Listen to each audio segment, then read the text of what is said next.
take out all my, what you call this, containers, and then I wash, then with dry hair. Ayan.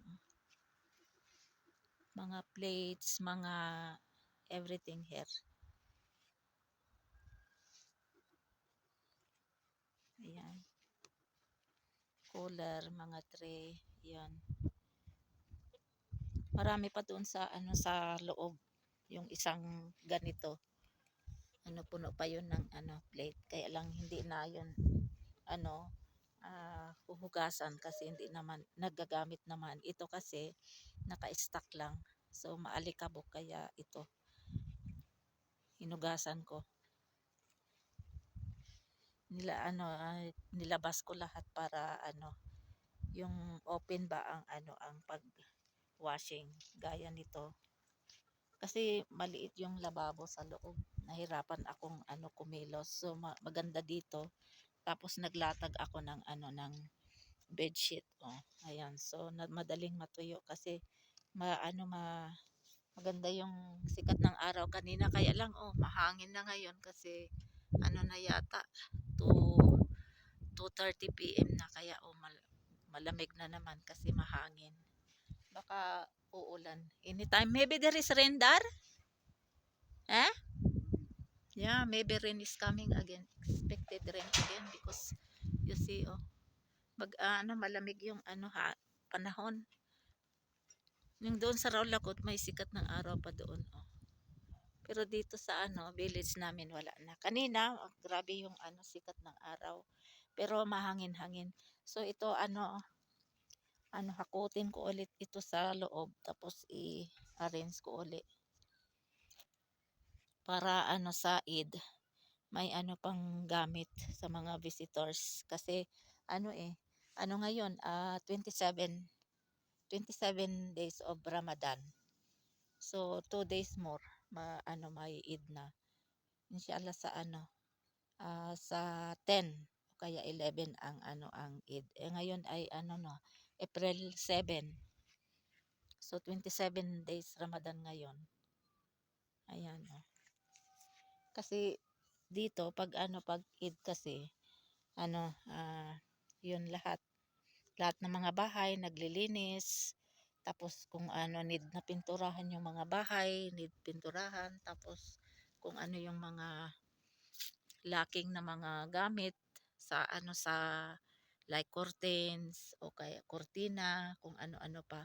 Pero yung talaga damit na pang-Eid, need talaga na bago ang isusuotin, like yung kamis shalwar, dupatta, shoes, sandals, slippers, etc. At saka yung mga pambabae, burloloy. So kailangan talaga pag Eid ay before Eid dapat malinis na ang lahat. Ayan ito kanina yung mga sa kwarto, yung mga mga extra na mga cartons, mga plastics. Ayan si Fatma kanina naglinis sa sa kwarto. So ayan yung mga mga plastic, mga kung ano-ano. Ayan. Ito yung mga yung mga extra na mga pwedeng ibenta sa tinda ba, yung ba, parang nagbobote ba. Ayan, ito pwede na ito kasi hindi naman ito nagagamit. Ayan. Yung yung heater na yan dadalhin doon sa baba kasi walang paglalagyan dito. Yung doon sa baba kasi merong doon yung doon kung ano-ano ang ilagay doon, stockan ng mga yan dyan ilalagay lahat, dalahin di pahad ito lahat. Frying pakora. Today is 27 Ramadan and 2 days more inshallah din there is Eid inshallah by April 10. And today is April 7. Making now chapati.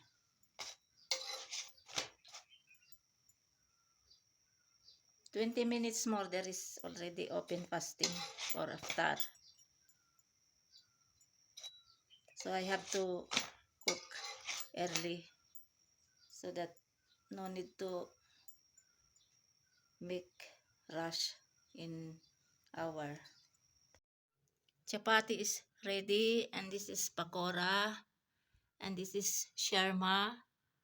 They call it here sharma, and there is bread also, and fruit chat, dates, and sharbot with ito yung tukmalangana seeds. This is very good. Kunti lang ang ginawa ko kasi Fahad, he don't like this kind of sharbot, itong glucose. So bali 4 lang kami ang umiinom nito. Ayan, kaya kunti lang, half jug lang. And then kakain din pala ako ng chapati kasi chicken nari. Masarap kasi pag chapati, pag ang chicken nari. So yesterday I ate also chapati. And then for siri, for suhoor, I eat also paratha. And then syempre tanghali, fasting, so wala.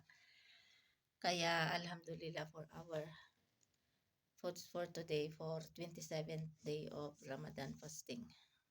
Not cook for today because we have extra chicken nari yesterday, so no need to cook.